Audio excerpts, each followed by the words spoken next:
Hello दोस्तों, कभी आपने सोचा है बिग बैंग से पहले क्या था? क्या स्पेस था? क्या टाइम था? क्या कुछ भी था? या सब कुछ शून्य या नथिंगनेस में छुपा हुआ था? आज हम चलते हैं एक ऐसे सफर पर जहां हम समझेंगे उन राजों को जो बिग बैंग के पहले छुपे हुए थे। एक ऐसा सफर जहां साइंस मिलती है इमेजिनेशन से और जहां हम समझने की कोशिश करते हैं उन लम्हों को जब यूनिवर्स पैदा भी नहीं हुआ था। Part 1, the mystery of the beginning. 13.8 billion साल पहले एक इंस्टेंट में सब कुछ बदल गया। एक इन्फिनिटेसिमली छोटी, गर्म और डेंस पॉइंट, जिसे हम सिंगुलैरिटी कहते हैं, फट गया और उसी से जन्मा हमारा यूनिवर्स। इस एक्सप्लोजन ने बनाया स्पेस, टाइम, मैटर और एनर्जी, सब कुछ। पर सवाल यह है, यह सिंगुलैरिटी आई कहां से? अगर बिग बैंग से पहले कुछ नहीं था, तो यह सिंगुलैरिटी किसने बनाई? क्या कुछ भी नहीं में से कुछ आ सकता है? Part 2, the nothingness paradox. Science कहती है कि बिग बैंग से पहले टाइम ही एग्जिस्ट नहीं करता था। मतलब पहले शब्द का कोई मतलब ही नहीं है, क्योंकि बिफोर सिर्फ तब होता है जब टाइम हो। आइंस्टाइन के जनरल रिलेटिविटी के हिसाब से स्पेस और टाइम एक फैब्रिक जैसे हैं, स्पेस टाइम, और बिग बैंग से पहले यह फैब्रिक ही नहीं था। सो टेक्निकली बिग बैंग ने ही टाइम बनाया, और अगर टाइम ही नहीं था तो बिग बैंग से पहले पूछना जैसे नॉर्थ पोल के नॉर्थ में क्या है पूछना। बट इंसान क्यूरियोसिटी से बनता है। हमने सोचना नहीं छोड़ा और इसी सोच से पैदा हुई dozens of mind blowing theories. Part 3, quantum fluctuation theory. सबसे पहले बात करते हैं क्वांटम फ्लक्चुएशन थ्योरी की। क्वांटम फिजिक्स कहता है कि नथिंग कभी भी ट्रूली नथिंग नहीं होता। वैक्यूम में भी माइक्रोस्कोपिक एनर्जी होती है, क्वांटम फोम, जिसमें पार्टिकल्स ब्लिंक करते रहते हैं, एक सेकंड से भी छोटी मोमेंट के लिए एग्जिस्ट करते हैं और फिर वैनिश हो जाते हैं। तो हो सकता है हमारा यूनिवर्स भी एक क्वांटम फ्लक्चुएशन हो, एक बबल जिसे एक रैंडम फ्लक्चुएशन ने जन्म दिया और वो बबल एक्सपैंड होते होते बन गया हमारा यूनिवर्स। फिजिसिस्ट लॉरेंस क्राउस कहते हैं, something can indeed come from nothing if that nothing obeys the laws of physics. So big bang शायद एक क्वांटम इवेंट था, एक spontaneous birth from the vacuum of nothingness. Part 4, the cyclic universe theory. अब आते हैं एक और thrilling idea पर, साइक्लिक यूनिवर्स थियरी। यह थियरी कहता है यह पहला यूनिवर्स नहीं है। यूनिवर्स एक्सपैंड होता है, फिर एक दिन कॉन्ट्रैक्ट हो जाता है और फिर से बैंग, एक और बिग बैंग होता है। मतलब यूनिवर्स जन्म लेता है, मरता है और फिर से जन्म लेता है, एक कॉस्मिक साइकिल में। जैसे ब्रह्मा, विष्णु और महेश, क्रिएशन, प्रेजर्वेशन और डिस्ट्रक्शन का साइकिल। साइंस और फिलॉसफी दोनों इस थियरी में मिल जाते हैं। अगर यह सच है तो बिग बैंग से पहले एक और बिग क्रंच हुआ होगा, जिसमें पुराना यूनिवर्स कोलैप्स हो गया और उसके बचे कुछे एनर्जी से जन्मा हुआ हमारा नया यूनिवर्स।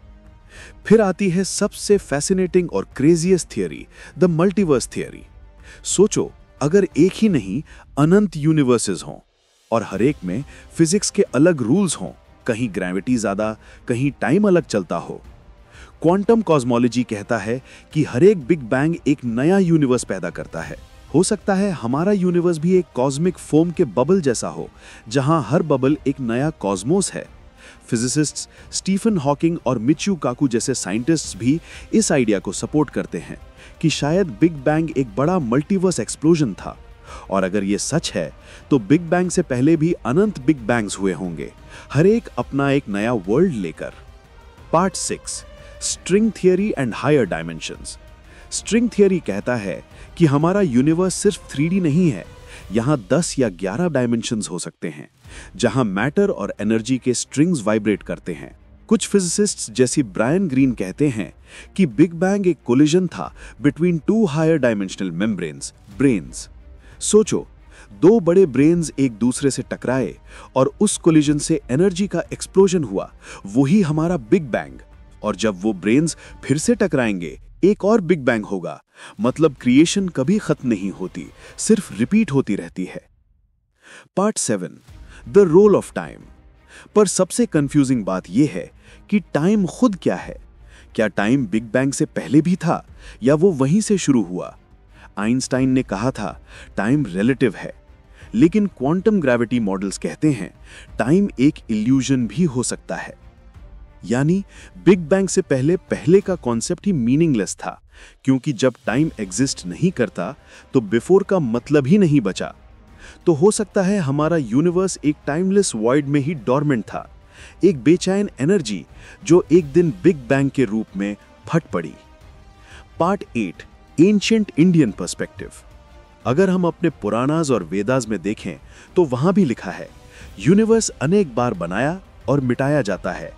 ऋग्वेदा में लिखा है ना असत ना सत, सब कुछ अंधकार था। There was neither existence nor non-existence, only darkness and silence। ये लाइन मॉडर्न कॉस्मोलॉजी के क्वांटम वैक्यूम से मिलती है। यानी प्राचीन भारत ने भी सोचा था कि सब कुछ एक शून्य से शुरू हुआ था और फिर ईश्वर ने कहा हो जाए प्रकाश, एक कॉस्मिक स्पार्क, एक divine explosion, just like the big bang. Part 9, the search continues.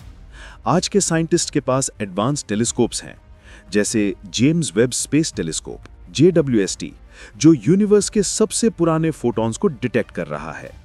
हर नई डिस्कवरी हमें और पीछे ले जा रही है, closer to the moment of creation. But before the big bang का आंसर अभी भी मिस्ट्री है। कुछ कहते हैं कुछ भी नहीं था, कुछ कहते हैं सब कुछ था पर हम समझ नहीं पा रहे, और कुछ कहते हैं कि बिग बैंग से पहले भी यूनिवर्सेस थे और हमारा यूनिवर्स भी किसी और का ड्रीम हो सकता है।